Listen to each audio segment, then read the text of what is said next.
ફાગણી પૂનમને લઈ આજે ડાકોરમાં વહેલી સવારથી જ ભક્તોનું ઘોડાપૂર ઉમટ્યું છે। ત્યારે આજે ડાકોરના ઠાકોરની મંગળા આરતી વહેલી સવારે 4:45 કલાકે કરવામાં આવી હતી, જેમાં દર્શનાર્થીઓની ભારે ભીડ જોવા મળી હતી। આજે દિવસ દરમિયાન ભક્તોનો ધસારો વધારે રહેવાથી ટેમ્પલ કમિટીએ દર્શનના સમયમાં પણ વધારો કર્યો છે।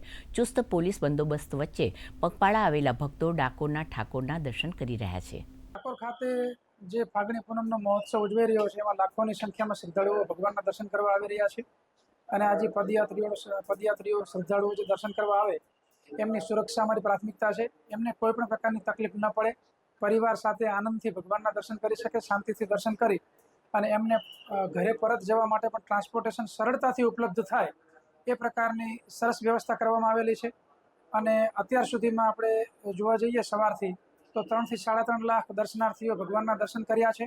અને આજે આખો દિવસ અને કાલે ખૂબ ભીડ રહેશે અને ભીડની અંદર કોઈ પણ પ્રકારની ધક્કામુક્કી ન થાય, દર્શનાર્થીઓ સતર્ક રહે એ માટે પણ તમામ જગ્યાએ એનાઉન્સમેન્ટ થઈ રહ્યા છે।